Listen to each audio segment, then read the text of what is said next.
Fala pessoal, boa noite. Vou falar rapidamente, mais uma vez, sobre aquele dantesco, aquele obtuso, aquele oligofrênico, aquele mau caráter, assim por dizer, por que não dizer também cretino, né?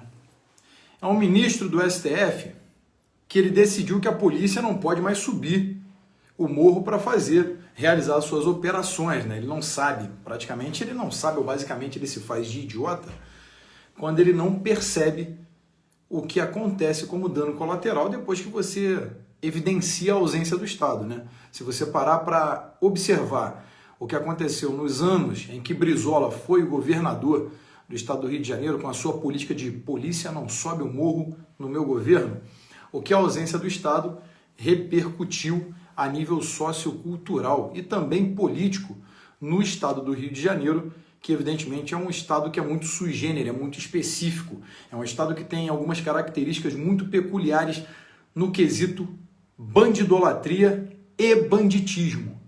O banditismo, né, que ficou comum, que eles podem cometer crimes, e eu estou falando aqui do crime comum, né, o crime que patrocina, né, que gerencia violência, né, diferente de um crime do colarinho branco, por exemplo. Depois a gente entra nessa vertente, eu faço outra live nesse sentido. Mas o Fachin decidiu que a polícia não pode operar em favela. Eu já falei isso em outras lives. Vocês se lembram disso, não lembram? Boa noite a todo mundo que está entrando aí. E hoje eu tive um dia bem corrido, né? Tive agenda durante o dia inteiro e a minha última agenda do dia foi justamente no batalhão de Campo Grande, que é o maior bairro do Brasil, na verdade, e sobre o novo batalhão que está ali para a gente conseguir levar isso, porque está dentro do RP Monte, que é o batalhão de polícia montada e tudo mais, mas não é isso que eu quero falar. Tive uma ótima conversa com o comandante lá, inclusive sobre o banditismo e quanto mais a criminalidade cresce aqui no estado do Rio de Janeiro, consecutivamente no Brasil. O que acontece? O ministro Fachin tomou essa decisão, né, a decisão em que basicamente o torna um marginal, porque ele margeia a lei. Primeiro que ele desrespeita a tripartição do Estado, ele desrespeita a independência e a harmonia dos três poderes. Segundo, que ou ele é cretino demais, mau caráter, ou só é obtuso mesmo, só idiota mesmo. Ou ingênuo, vamos colocar aqui, vamos usar do eufemismo, né? Vamos colocar que ele é um ingênuo, uma pessoa com ingenuidade muito acentuada. E o Fachin, ele decidiu agora, né, depois dessa decisão, que já está acarretando vários danos colaterais, colocando toda a sociedade carioca à mercê do crime organizado, o Fachin decide que não existe hierarquia na lista tríplice. Ele decide que o presidente Bolsonaro deve nomear para reitores de universidades, e qual é a importância do que eu estou falando aqui agora? Que a guerra de todas, pode-se falar em pauta econômica, pode-se falar em pauta da educação, da saúde, tudo, pode-se falar em tudo, mas a pauta mais importante que o Brasil tem que vencer é o combate ideológico socialista. O Brasil enfrenta e atravessa o maior ataque ideológico socialista da história. E eles dessa vez estão incisivos, uma vez que eles perceberam que grande parte da população acordou. E o Fachin, né, ele decidiu que nessa lista tríplice tem que se nomear uma lista tríplice. Ou seja, o Fachin, né, com a sua genialidade, muitas aspas na palavra genialidade, ele decide que em uma lista tríplice,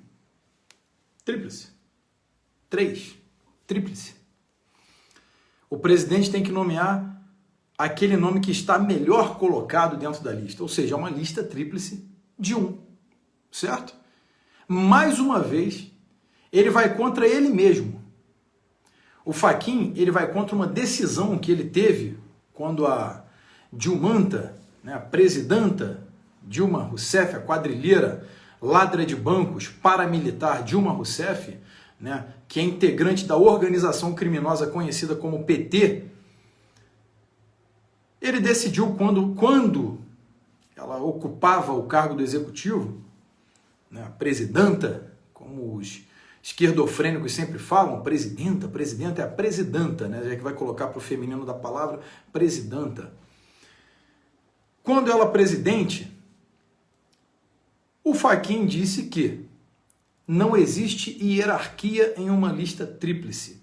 Os três nomes são direcionados à presidência da República, que como função precípua vai indicar 1, 2, 3 nomes, independente de sua colocação seja lá qual ela for.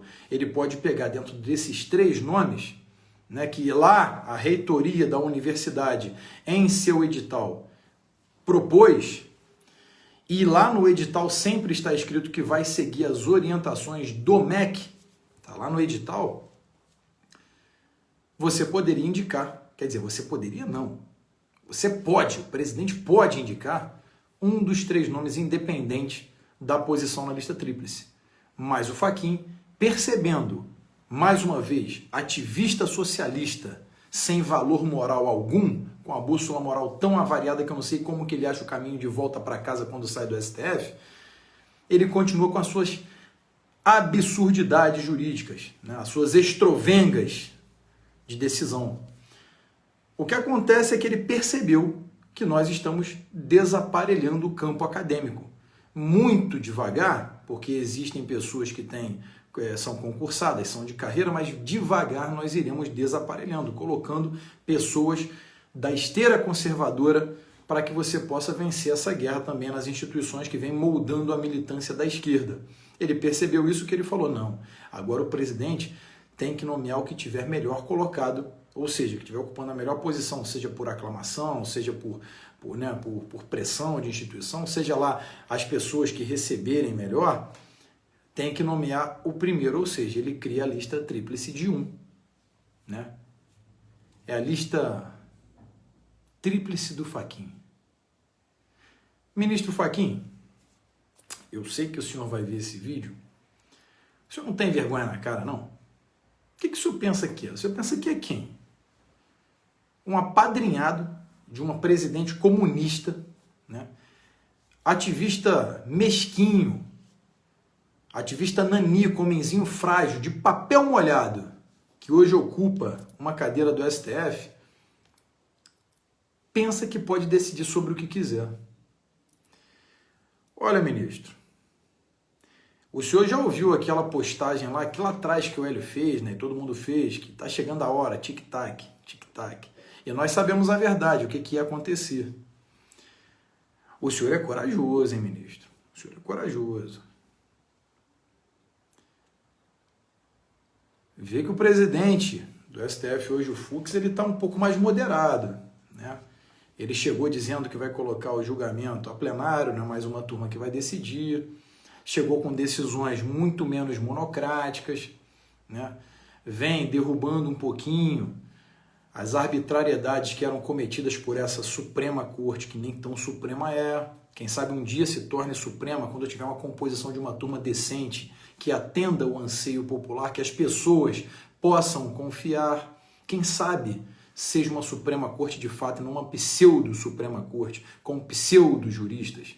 Quem sabe? Fachin, tua batata tá assando, meu amigo. Você não tem ideia. Você não tem ideia. O presidente ele tem a função constitucional de reger o país, eleito democraticamente, de fato, pelo povo, mesmo com fraudes nas urnas, que o Barroso está lá insistindo em manter, né? Trocando agora o software da nossa querida, muitas aspas na palavra querida, isso é uma ironia, é um deboche, é um sarcasmo, seja lá como você queira interpretar, depende do tamanho, né, da tua capacidade de decodificar um contexto. Querem trocar da Smartmatic para a Lenovo, colocar o software chinês, né, do Partido Comunista Chinês, para que ele tenha total ingerência nas nossas eleições. Nós sabemos a fraude nas urnas. Eu sou presidente da frente parlamentar pela contagem pública de votos. Eu sou o presidente dessa frente, que era do presidente Bolsonaro quando deputado. O Flávio Bolsonaro é uma frente parlamentar mista, ou seja, Câmara e Senado, ou seja, tem deputados e senadores. O Flávio Bolsonaro faz parte, o Eduardo Bolsonaro faz parte, Jordi Júnior Amaral, que é de Minas, deputado Júnior Amaral, e nós sabemos a fraude nas urnas. Sabemos que tem a emenda do presidente Bolsonaro, quando então deputado, na lei do voto impresso, que virou lei e é vigente. E vocês decidiram que não, seria inconstitucional o voto impresso. Vocês cada vez surpreendem, cada vez mais surpreendem na limosidade que vocês têm, sabe?